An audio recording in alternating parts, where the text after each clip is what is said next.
Hello everybody and welcome to the 2022 session of the State of the Union here at the European University Institute.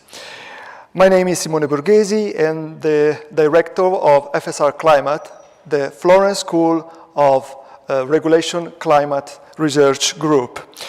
And I'm really delighted today to introduce the panel on climate neutrality and social sustainability.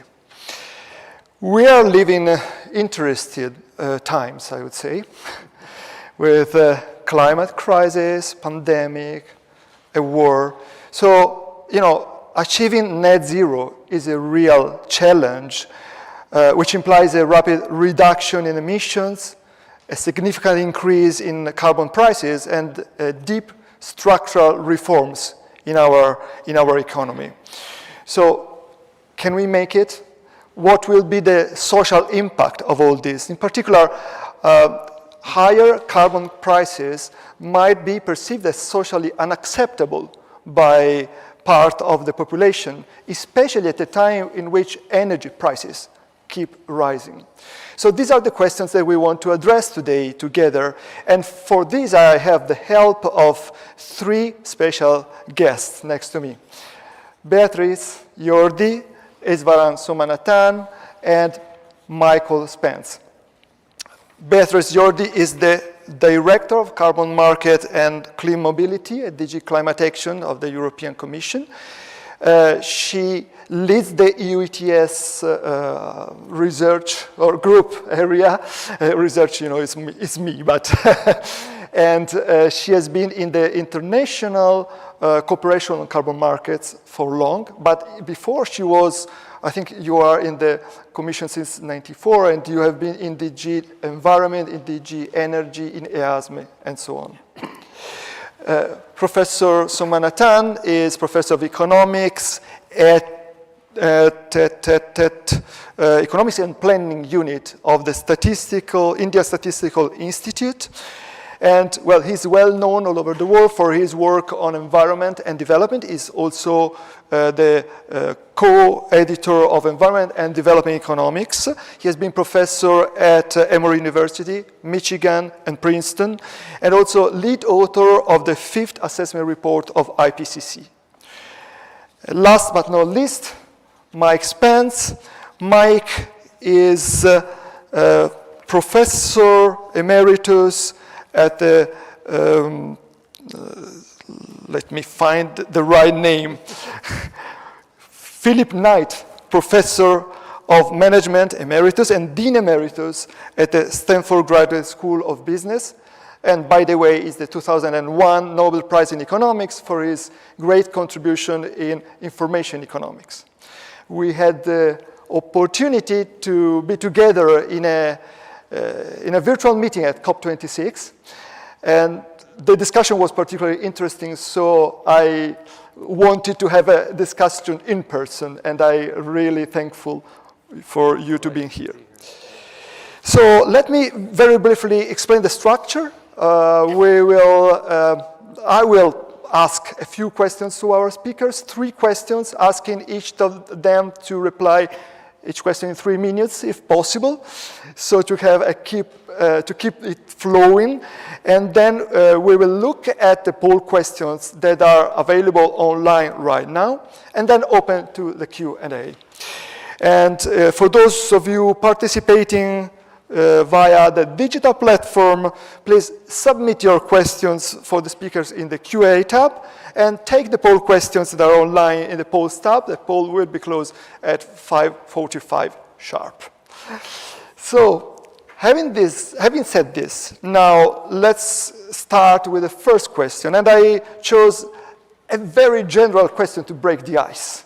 And I look at Bea first with a very simple, direct question. Can climate neutrality be socially sustainable? A difficult one. Thanks a lot, Simone, and a pleasure to be here today with an honorable panel and neighbors, and also honorable attendees. So a pleasure to be here with you. Just starting with the first question. Climate effects are not socially fair. just go one step ahead. The effects of climate change, be water drought, be in extreme weather events, be in erosion, they are not socially fair. So this is a statement that I think we should not forget. The second one is that the transition has to be socially sustainable. And this is not just a choice, it's a precondition. If we don't do this transition socially sustainable, we will be failing into the exercise of climate neutrality, if I can call an exercise the climate neutrality. And then just to say that in this transition we have, at least in Europe, for example, in the coal transition, it has been where we have been investing, been worried of the reskills, skilling, finding new jobs for this energy. But I think that we need to change the perspective of this, which is not a choice, which is a precondition, how we can do this transition more sustainable. And let's do not forget that we are, all of us working in climate, working with polluter pays principle. And this polluter pays principle means that someone is paying and that there is money, and that this money can be reinverted to make this transition more socially fair and socially just. So the answer is it has to be, it can be, and let's do not forget that climate change effects are far from being socially fair. I look at you, so. Well, first of all, thank you very much for inviting me. It's an honor and it's a pleasure to be here in Florence in such a distinguished company. So I completely second what Beatriz said. I think that for this transition to happen, it has to be socially acceptable. Otherwise, it simply won't happen. We'll just stall.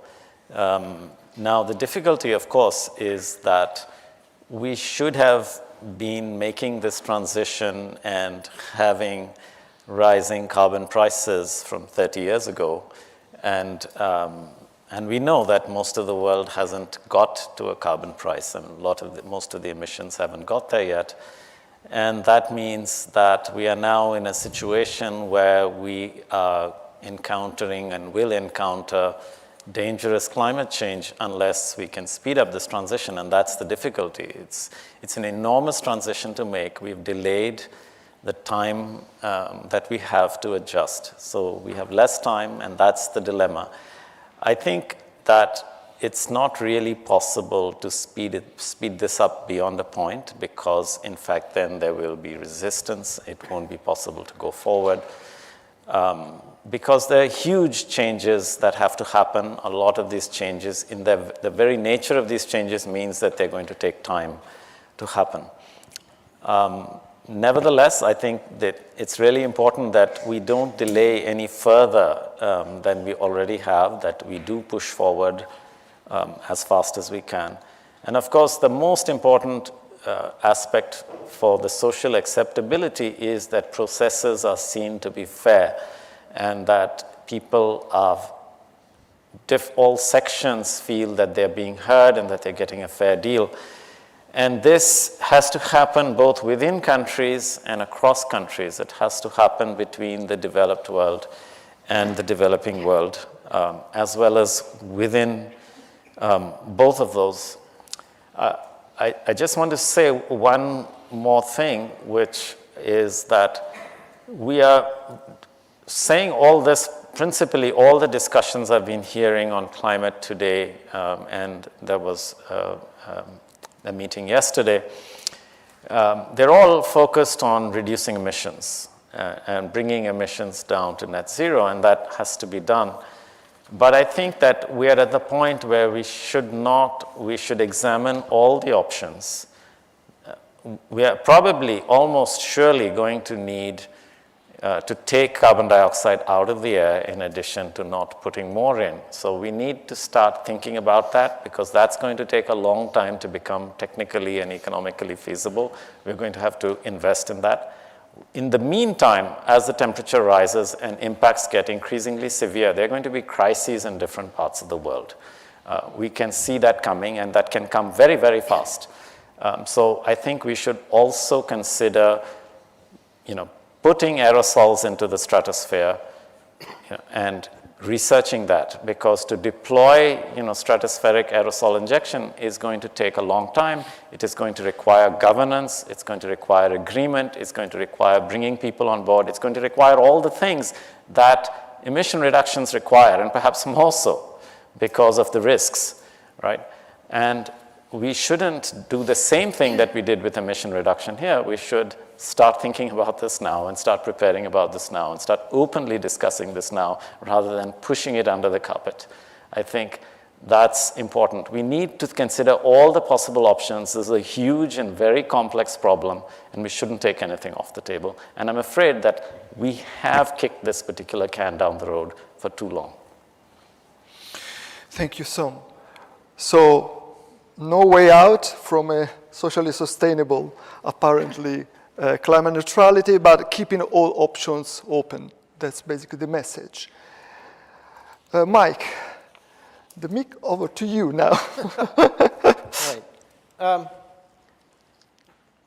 Listen, I think what Beatriz and Som have said is absolutely right, so I'll just say it one more time.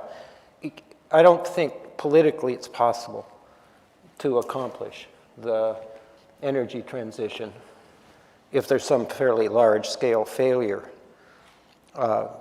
perceived and actual in terms of fairness, to use Som's term. At least in democracies, they'll find a way to block it, right? And there's lots of difficulties that I'll just come to in a minute. But before I do that, I'll tell a story.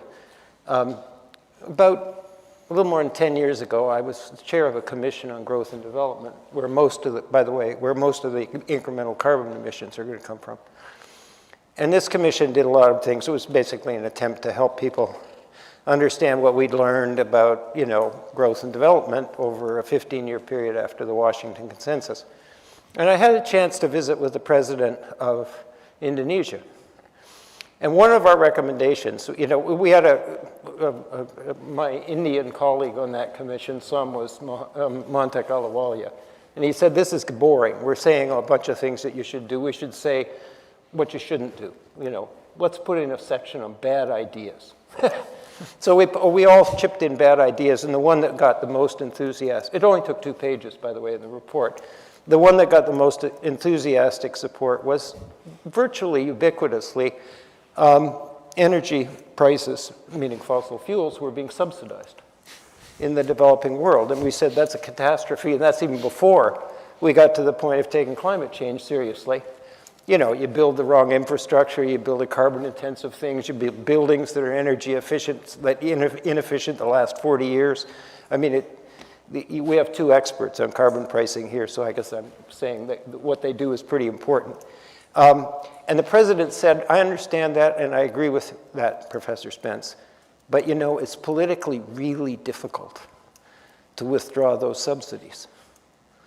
And that's just a kind of extreme form of sort of what I think we're up against now. So let me just close these initial remarks by saying, I think the real challenge is the starting point, right? So we're late, as Som said, right? Way late. That means we kind of have to hurry up to the point where it won't work anymore. But in addition, we have reasonably well-established patterns within countries that are adverse with respect to distribution. Income, wealth, opportunity. And in that, as a hypothetical, if you imagine a world in which that weren't true and you went and said, well, we've all got to find a fair way to shoulder this burden, right, which we'll talk about under question 2, probably you'd get a fairly decent response, but that's not the response you're getting now. What you're getting is resistance. You're getting carbon pricing as a trigger point. You're getting political opportunism, grabbing a hold of this disgruntlement and polarization. And so I think I just want to be realistic in front of this audience. I think maybe at my age you sort of, get cynical or something, but I think it is a huge, huge challenge. With this as the starting point, to find a way to get people on board. And certainly it involves a major focus on the distributional aspects. It may be even an excessive focus. The final thing I'll say is it possible to protect everybody from the disruptions that go with changes of this magnitude? I think the honest answer is no. There just isn't any practical way to do that. You can buffer some of the shock using mechanisms that we have, like the tax system, redeploying revenues and so on, but you can't take away the shock to jobs, the shock to regions, the shock to the coal industry, you know, the anxiety that goes with that and so on. So the conclusion I draw from this is the only way forward that we've got is to tell people the truth. And the truth is this is going to be hard and bumpy, and we'll do our best with it, but I think it's the only way we can get people on board for this. And if we don't, as my colleagues just said, we'll fail. Thank you, Mike. That was a great start with some disagreement, which is what I wanted to have, and a reality check, I would say, that we need to cope with for our future. I don't know whether it's too cynical, as you said, or too negative, too pessimistic, but still, that's reality we have to check. And talking about reality, we have to check high energy prices, which doesn't help us in this moment. So the elephant in the room, this is a large room, but there is a larger elephant, which is represented by the increase in energy prices that we are facing. Now, this can be a new crisis, but also an opportunity. On the one hand, people say, this is the opportunity to accelerate the transition that we had to do long ago, as you said, Som. On the other hand, people say, well, this will kill, or let's put it less negatively, hinder climate policies in the future. So how do you see it? Which force will prevail? Is there a way to balance the two opposite forces? Bea? Well, for me, it's which forces will prevail. It's in our hands. Which forces we will want to prevail. I mean, it was mentioned this morning. We import from Russia 155 billion of cubic meters of gas. The Green Deal, the Fit for 55, puts on the table a saving of 100. 100 Fit for 55 saving, 155 billion cubic meters dependence on gas. So the answer is accelerate that. And I think that we have, I agree with Michael, the path is bumpy, the path is tough, but what is very worrying is that you have politicians just putting protection on the citizens, and this protection are fossil fuel subsidies. Let's appelons un chat à chat, as the French said. So we will need to be clear. If I understand that we need to protect the vulnerable people, and it's very important for sure. It's a responsibility of politicians, but it needs to be targeted. It cannot just be a subsidy to consume more energy, and it has to be temporary. And what is important is that we don't say, now the protection and the medium term is decarbonization. No, no, no. Medium term is short term. Decarbonization, sorry, is short term, medium term, and long term. So it's in our hands. It's not, just to clarify also, because there has been a lot of distortion in the messages. We are not in a carbon market crisis. We are in a gas crisis. And a gas crisis because we have been late. And the more we shy away from the security of supply problem, it was mentioned by Gerasimos Thomas this morning, this is a very expensive problem, the energy security. The more we shy away, the more costly it will be. So it's not that we are green and crazy, it's that a long time ago in 2021, when I was working in the first renewable directive, one of the reasons why we did this directive, it was for security of supply. So it's not new for whoever works in energy. The thing is that we have been slower there. So it's carbon cost can help in this decarbonization because it's a price signal in the economy. You have revenues that you need to invest properly, and properly in vulnerable consumers, but also in decarbonizing. We need absolutely to rush on renewables and energy efficiency, use biomethane, green hydrogen. We know what we will need. Just we know, I mean, the Commissioner Simpson was this morning also mentioning the repower that it will be put on the table. But I think that is the communication to citizens is that there's this solidarity, and I will be bold, there's this solidarity with Ukraine, and everybody is willing, and it's fantastic, the solidarity wave that we have. But people need to understand that to consume more is to pump more money to Russia. This is the reality. We are pumping billions to Russia.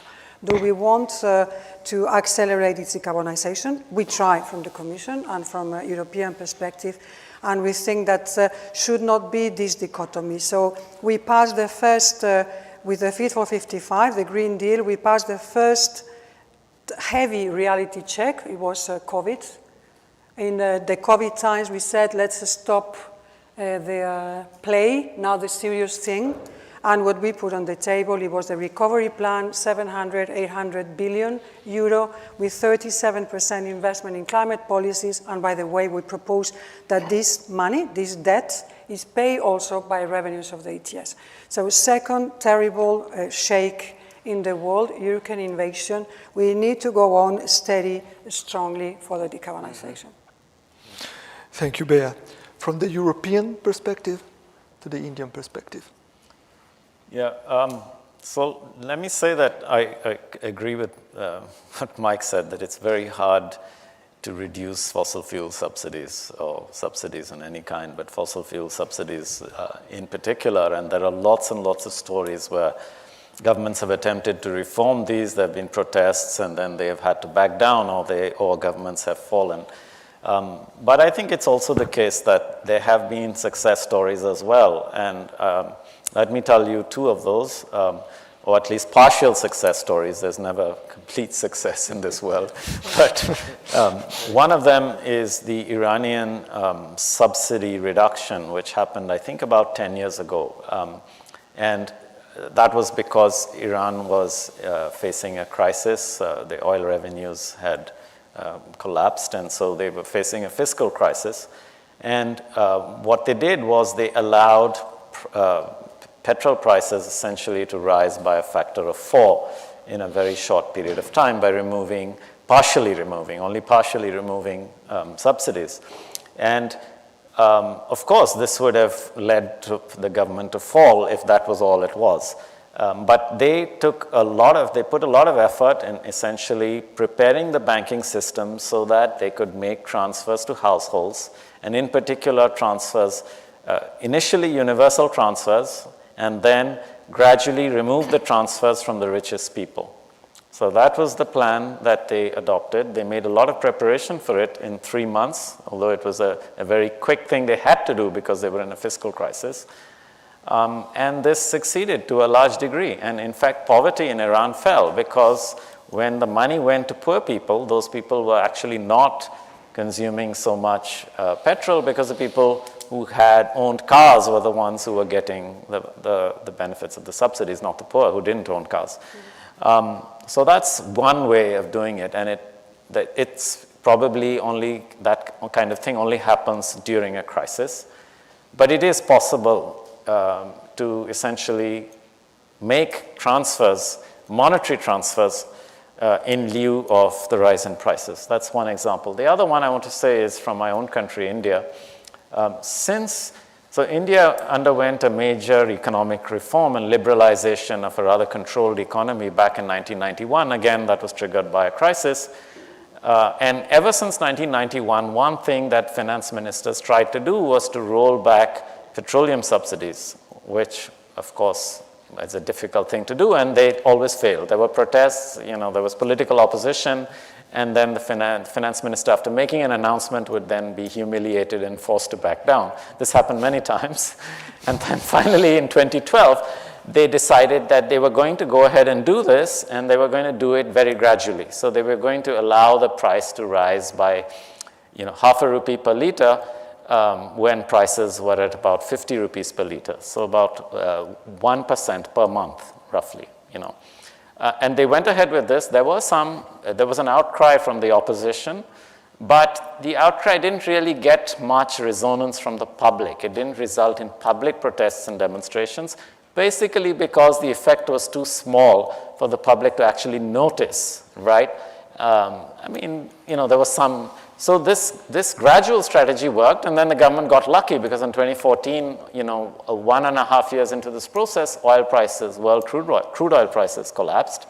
And so the government took the opportunity to raise taxes a lot on petroleum, both petrol and diesel, while allowing the price to fall, but not allowing the price to fall anywhere near as much as the crude oil price was falling. Right. So this has been highly successful. We now have fairly high taxes, and we're at the, you know, above the median of the distribution in the world in terms of taxation. And this has helped to curb India's oil import bill, which is really huge. Now, what's happened now is that now that oil prices have gone up, the government there's taxation both by the central government and the states, and the central government has cut taxes slightly, and it has allowed the states, and the states have gone ahead and cut taxes a little more. The effect is that for the last 10 years, actually, domestic petroleum prices have been more stable than the world crude oil prices. And this stabilization, I think, helps. There's a lot of public unrest generated by volatility, and particularly, of course, by the price going up, right? And if you can avoid that, and you can maintain a stable and high price, then it's much easier to maintain public support. So that's one point that I wanted to say with respect to this. The second thing is that I do think that it's really important to think systematically about transfers from developed to developing countries, because the developing world needs to be brought on board. It needs to avoid building infrastructure that's going to be fossil fuel intensive, transport infrastructure, building infrastructure, and so on. And it's going to need financial support to do that. And I think it's important that this is done in a way that's seen to be transparent, that's seen to be, you know, seen to be both distributionally just and provide some incentives. It's really important that it's seen to provide incentives, because I think it's impossible to maintain political support from the citizenry in the developed world to make these transfers. And there have been, you know, proposals to this regard. There's one by Raghuram Rajan, essentially called the Global Carbon Incentive. And the basic idea there is that if you're above the world average in per capita emissions, you pay into a fund. If you're below the world average in per capita emissions, you get money, you meaning countries. And then this money is in proportion to the difference. And that provides incentives for low-income countries to keep their per capita emissions low. So there's a good incentive effect, which is important for maintaining political support, I think, from the developed world. But it also tends to be distributionally just because, of course, low capita emissions are correlated with low per capita incomes. And, of course, there would need to be adjustments of various kinds so that you don't get perverse effects and distribution, you know, poorer countries transferring to richer countries, those kinds of things. But I think something which is fairly systematic, which is fairly rule-based, which is fairly transparent and easily understood, we need to move towards that, otherwise we're not going to break this deadlock. If it's just an ad hoc thing of transferring money, I think it just won't happen. And if it doesn't happen, then we won't get the transition we need in the developing world. Thank you, Som. From India to the US perspective of the energy prices trade-off that they pose. Well, the U.S. performance in this respect is not something to be held up as an example, to put it mildly. So in per capita terms, you know, the U.S. used to be at 20 tons a person, roughly double the average in Europe. That has come down. It's around 15 tons a person, but it's well above Europe still. And politically, we sometimes seem to make progress in dealing with that, and sometimes we don't. You know, I think what Sam just said about the international dimensions, this is exactly right. I guess the only thing I would add is, while the world starts to divide up with geopolitical tensions, at least in this area, we have to really work hard to maintain a totally frictionlessly open global system with respect to the flow of technology. I mean, if we don't do that, then I think, it's almost an instantaneous loss of the game. So maybe I could just take a minute and comment on the current circumstances. Europe has been a relative star performer in addressing climate issues, and I think everybody admires that globally. And now we have this huge shock from the Ukraine war.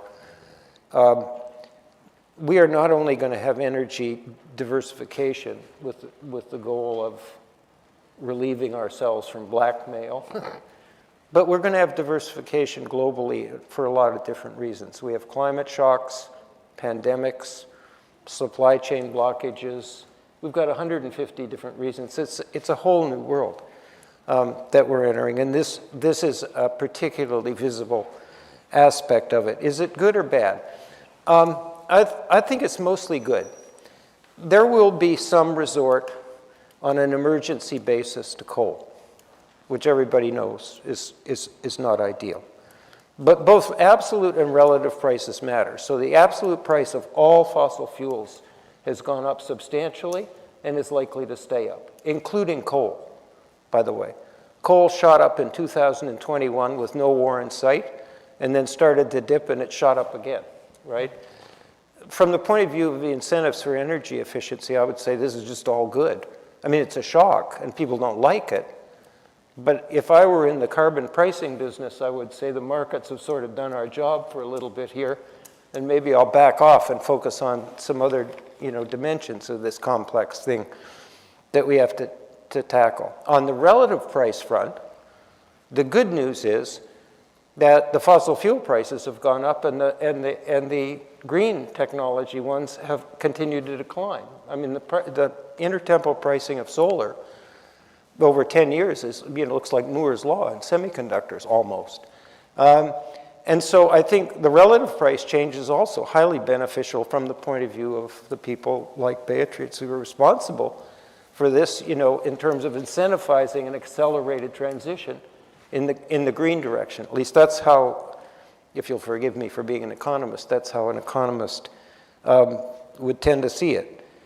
There is one thing, however, with respect to redistribution, and that is the increase in fossil fuel prices induced by a tax produces revenue in one place, namely the government that does the tax, and an increase in fossil fuel prices from a shock produces an increase in revenue to the people who are producing fossil fuels, right? And so the opportunities for recycling that in a direction that deals with some, reasonably well thought out version of fairness, protect the vulnerable, and so on, is much more difficult in this environment than it would be if we'd sort of imposed the tax on ourselves and then deployed the revenues internally because we don't have the revenues. If you look across the world, basically the fossil fuel producers are benefiting net. The United States in North America is roughly neutral, meaning in terms of consumption and production. Then Europe is vulnerable, and there'll probably be a recession as a result of it, I would imagine. But. Thank you, Mike. And actually, your answer gave me an assist for my third question that I wanted to ask you. Because, we are observing carbon prices going up. These also mean increase in revenues that have raised along with the increasing carbon prices. Now, how shall we use these revenues? Should they be earmarked, as some people call for, in order to compensate the distributional impacts? Or should they go to the general budget, given the deficit difficulties that come along with the pandemic and this particular period? Bea, what's your view on this? Well, I can tell you a Commission view, which is probably more interesting than my views. But just to start what you were saying, Simone. So last year was a tough year in terms of energy prices in Europe due to high gas prices. And these gas prices, very high, make a kind of anti-natural switch, which is instead of that carbon prices were forcing or fostering a switch from coal to gas, it was the other way around. Then, of course, a scarcity of allowances, then prices go up. So just to clarify that, that it was an effect of the high gas prices.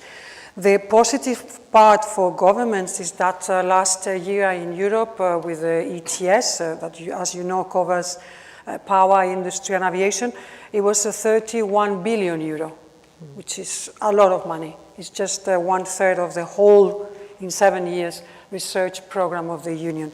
So this 31 billion is current legislation says that it needs to be at least half of it invested in climate projects. The reality is around 75% is included, and many countries, like mine, I'm from Spain, use that revenues partly to invest in helping vulnerable groups. So many governments did that.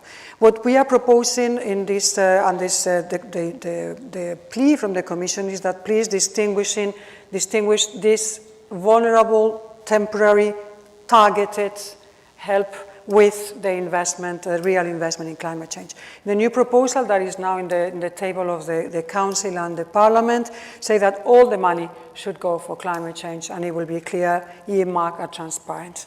It's not a secret that member states are reluctant on that. They consider this a subsidiarity discussion and power discussion, if you can see, this is our money. But the reality is that the large majority of these revenues are invested in climate projects. So just one thing that on that, I know that Europe is true that has been doing an enormous effort on decoupling, and it's a reality, the decoupling of energy consumption and climate emissions and economic growth is clear, is there. But one thing that I'm jealous from California system is that they put very clear and in a very transparent manner that if you take the tram or the bus or if you have a heat pump, you have a clear tag saying that this money comes from polluter pays an ETS. And this is something that I think that we should be doing in Europe. A clear or obligatory marketing that citizens understand that when they are changing the windows, so installing a heat pump or a solar thermal or improving infrastructure, clean infrastructure, that this money is coming from polluter pays. And this is a little bit, for me, a very important message. Otherwise, we will not have citizens on board. Just to mention in this revenues use that we have put on the table in the, as you know, ETS or carbon pricing covers a little bit more than 40% of the economy. We have a proposal to cover 75% of the economy, mainly including building and transport. And what this in building and transport, just a little bit also linked to fairness. If we pick up the European population and we pick up the emissions of building and transport, the 20% of the richest citizens are responsible for 32% of the emissions. And the 20% poorest are responsible for 9% of the emissions. So if you have an ETS system, and as we propose with a social climate fund, means that the lower part of the population and also the middle class can benefit for investment in clean technologies. So on your answer, Simone, clear for us, the revenue should go to investment in climate change. But just to clarify that we will not only make it with revenues. We will need alignment of other funds. And alignment of other funds are from regional funds to international investment. Europe, as you know, is #1 donor in the world. We will need for green infrastructure, so taxation. So we will need from all the funding orientation. Otherwise, we will not make this decarbonization. Thank you, Bea. So an holistic approach to to Absolutely. this difficult question. It's what is required. So, what is your perspective on this? Well, I really have very little knowledge about the European situation, so I don't think I can comment on that, except to say that, you know, the more general issue of, you know, what to do with revenues or what to do when, you know, we are trying to cut subsidies, how do you recycle in a way that is fair and politically acceptable? And I think that that's really, you know, that depends on the politics of the particular situation, and it's very much a context-specific thing. Just one thing I would like to say is that one reason why cutting these subsidies or raising taxes on fuels in particular is difficult is, I think, a great deal of attention, and particularly of economists and academic attention, has gone to the distributional impacts and the idea that, well, this is unpopular because the poor and the middle class you know, will suffer, and that's what is causing the political reaction, and that is why it's politically difficult. And no doubt there's a lot of truth to that, but I think there is, what is being missed in this is that in many countries, and particularly I'm thinking of poor developing countries here, the biggest opposition to these subsidy cuts comes from very wealthy people. And that's not something that you can address through this kind of recycling. And because those are very powerful people, it's not very clear exactly, you know, that who is benefiting from this. It's not transparent to the public. And it becomes very difficult to sort of say, okay, we will cut the subsidies and we'll compensate you, because then you have to somehow make transfers to very wealthy people. You know, you have to convert the form of the transfer, which you're already making to very wealthy people, from a hidden way to something that unfortunately comes out into the open, and that's what actually makes it very difficult. I think this is not very relevant in Europe, but it is relevant in large parts of the world, and perhaps it's quite relevant in the United States as well, which is one reason why US climate policy is perhaps lagging behind climate policy in Europe.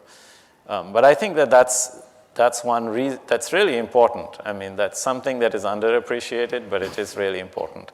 Either one has to actually win a political battle against very powerful people, or one has to find another hidden way of making those transfers to those people in order to stop the subsidization, or in order to raise the taxes. Well, that's a very interesting insight, and you said it's not relevant to Europe, but it's relevant at the global level, I would say, given the role of India. And Mike, you were also called somehow from this intervention by some. So your perspective on this?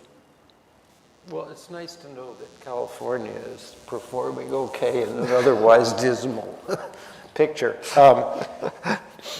I think both Beatriz and Sam are right, completely right in the following sense that they've said it in different ways, is we need the resources that we have available to us to invest in the transition, you know, and we can't, you know, get caught up too much in sort of earmarking revenues and recycling them, and, you know, and kind of losing sight of the enormous investment that's required. There was a proposal that I signed along with a bunch of American economists that said we need a carbon tax for the obvious incentive reasons, and to make it politically palatable, we should make it revenue neutral. And then we even said, you know, we have to have, you know, unpleasant, you know, carbon adjustment border provisions and whatnot. I don't like them because I think they're extremely difficult to implement. But, you know, in a world that doesn't have a kind of global carbon price, I mean, you're kind of stuck with that, right? Let me just use my time briefly to tell you how I see the macroeconomic environment. So the world we live in right now is going through at least 4 huge transitions: a digital one, an energy transition, a biomedical revolution, and a huge shift of the global economy toward the emerging markets. They're now well over half the global economy.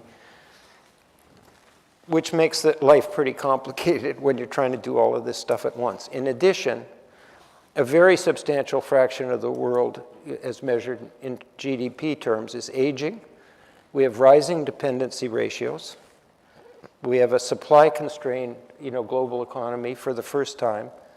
We have big debt overhangs that started to rise after the great financial crisis, sovereign debt overhangs, and then they shot up to truly dangerous levels in the lower income countries, but everywhere. We're talking about 100% plus of GDP or more. And we have, for a whole variety of reasons that don't detain us, inflation and rising interest rates. And to deal with the energy transition alone, the estimates from lots of different experts run in the neighborhood of $3.5 trillion of incremental investment, public and private, per annum, per year. So so when I stand back and look at that, I say, boy, this is going to be a stretch just to get it done without, any of the politics. But if we start sort of micromanaging, at the boundaries with respect to, who gets what, and lose sight of this, mammoth mountain that is in front of us. I mean, I'm old enough, I won't see the end of this, but I wouldn't want to bet my kids' savings that it'll come out well. So I keep reminding myself, that this is what we really face. And while I've been an enthusiastic advocate of paying some attention to the distributional issues, I really think what you said is right. If whatever it is, if it sort of sidetracks the focus on the incentive mechanisms and the investments that are required to make the transition, then we're not doing our job. Thanks a lot. Well, thank you for also this general view. I would actually now like to open the floor to the questions. I already see question one by Juan Fernando for Albea. And the question is, how confident is the European Commission that the ETS2, road and building transport, will succeed? Do you have a plan B? No. The Commission, I mean, not you yourself. So just let me clarify. Well, there's no plan B. Just as I have my boss, Franz Timmermans, saying, what do you propose? I mean, those who say we don't want the ETS in building and transport, what are your plans? And but which is more worrying is that they don't have a plan B. So no, we are pushing for that. We are really, and just to put a small bracket on fairness. I mean, is it fair that when you and me in Europe take a train, the train is under the ETS, the electricity consumption, and when you are driving your car, is not under ETS, or when you are using a heat pump, is under the ETS, but when you are using a gas heater and gas from Russia is not under the ETS. So it's important that the reason for including building and transport under the carbon pricing is that it's a fairness between the different consumption. It's not power and industry alone and aviation. So as you know, we are including maritime, that it was in a kind of limbo. And there's also an encouragement to all the international jurisdictions to do something on maritime. I'm looking also at my colleague from India. So it's a fairness case. And as you know, because of course these citizens are touched, we have put the Social Climate Fund on the table. And for a poor citizen in a low-income member state, just to be clear, and considering it static, so we are not changing, imagine the citizen is not changing any ways of consuming a burden of around 3.5% due to ETS in place could be transformed in a benefit of around 18% due to this Social Climate Fund. So what we have been trying to explain is that the ETS in building and transport accompanied by important social measure that gives an opportunity of investment for low-income citizens and also touching middle class is a good thing. But to the answer of the gentleman, there's no plan B. So we are looking for an agreement in the Council before the summer and a good voting in the European Parliament. Thank you, Bea, for this very sincere and direct answer to a direct question. You're welcome.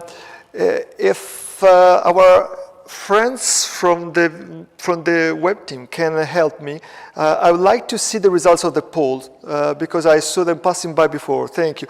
The question was, what's more important to reach climate neutrality in a socially sustainable way?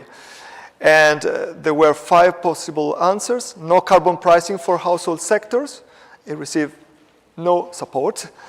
Target use of carbon revenues for social sustainability, 77% of respondents. Is not there? No, I'm afraid I can't help you, but I will read it loud.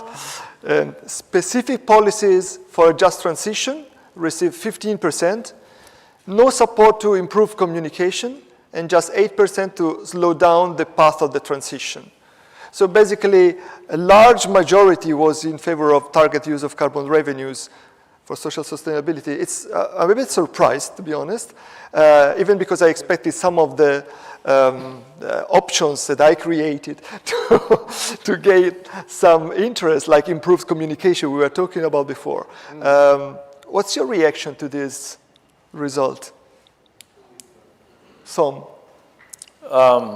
Was it because we asked for, as a last question, maybe we influenced the answer? Yeah, possibly. Yeah, I'm surprised you didn't get more support for specific policies for the just transition. Yeah, because you can use the revenues for investment, and the investment is needed, as Mike pointed out. Huge investments are going to be needed. Yeah. I mean, but I think that this depends very much on the particular political context in the particular country. Yeah, sure. Yeah.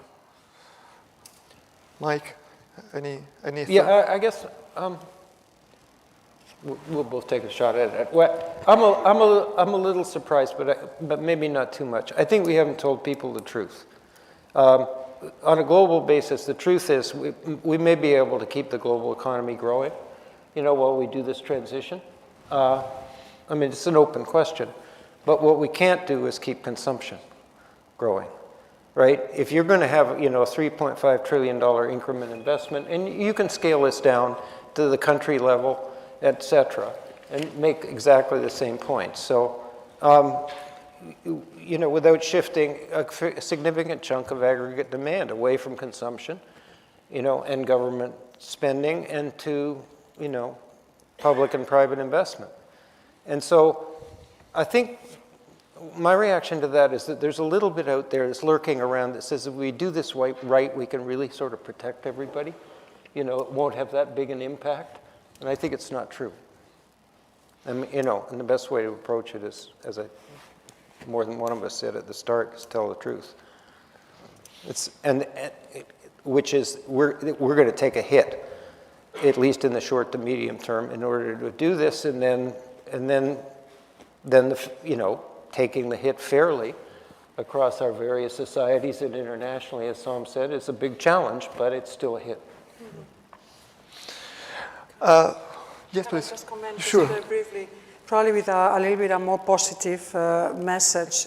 I think that the example of the renewable energies is something that you combine digitalization that you mentioned before, combines technology, combines is creating employment, and it could be a good business. So I think that we need to learn what was done wrong, and probably in my opinion, the protection to coal industry, it was slow and a kind of agony, and probably should have been done more alive. The policy in renewables, we know that it was well done, but now we have a problem, clear or administrative problem. It's not anymore a technology problem. And just my last message, I invite those who participate in the poll to really vote in the next European Parliament election. But what's on a personal basis, forget. Yes, please. I just wanted to pick up on what Mike said. So it is a lot of money, 3.5 trillion in investment per year, but that's about 3% of global GDP, which is a substantial chunk of money. But I'm not sure that would translate entirely into less consumption, all of it, because some of it might be just you redirecting investment from things that you would have invested in. I see, take it, yeah. Yeah, so there could be some of that. And, right. If it's in the order of, 1 or 2% of consumption in a growing economy, that's something that is, it's not impossible. It's not easy because of the distributional issues, and there's always conflict, but it's not impossible. It's not undoable, I would say. Yeah, that's a good point. I mean, it is manageable, and I think it's an important thing you just said. Okay, we are heading towards the end. Well, maybe last question very fast. We are heading to COP27. What shall we do to increase the sense of inclusiveness? Because in the past it didn't work very well. Some made a proposal already. Quite concrete proposal, I would say, in terms of transferring from north to the south, and also with the criterion on how to do that. Bea? Difficult one. I think that what we will try is that the next COP, how we can make a success with a very difficult geopolitical situation, with the tensions. But I think that, we need to keep resilience, go on. Of course, the funding and the transfer and the solidarity with all the countries is on the table. And, but no special, I mean, my big wish for next COP is that we will not have this war there, and not only this war. I mean, there's plenty of conflicts around the world. So calm down the level of tension in the whole world. My only wish. Yeah, that's an important one. Mike? Jeez. Only difficult questions here, to me, it's fairly clear, and it relates to something that Sam said, and this is not, there's a lot of either-or thinking in a lot of different parts of the world, so it's not this versus that. I mean, all of these things are important. Europe's leadership is important, getting things right domestically, both politically and economically. But the elephant, to use your term, Simone, in the room is that there's just a huge amount of growth, associated with the emerging economies and developing world. And so when you look at when you are realistic about that growth and realize that, you can't go and tell people, you're too late, you can't do it. We need astonishing rates of reduction in carbon intensity to counteract that. And even then, I think we have to be patient. I mean, take some, country, native country. China will probably peak in carbon emissions before 2030, is my best guess, having spent a lot of time in China. India won't, because it has a huge amount of growth in front of it. It's per capita. It has potential growth of 8% a year. And so I think what I would hope for in COP27 is a kind of breakthrough in the dimension that Sam was talking about. What international flows of capital are really going to be perceived as doable, in various countries, and help get the job done. I think that I hope that's a dimension of inclusiveness, but I think that's where I would go. Well, I've been told that we are about to close. Last minute, just to conclude, and we learned a lot. At least I learned a lot from this conversation. It was very fruitful. I learned that we are late That's how we started, and now we are probably late as well, but for other reasons, but not too late. And I think the set of opportunities that were discussed allow us to, through communication, through redistribution of revenues, to face the problem. But we have to tell the truth. And, well, Bea told us the truth. Yeah. There is no plan B for ETS2. We have to be very direct. We have to communicate to people what we are doing and take also example from the others, like the Californian case you were mentioning. I just want to conclude thanking you all. It was a great conversation. Thank you the audience, both in presence and those who are connected. And, see you next time. Thanks, Simone.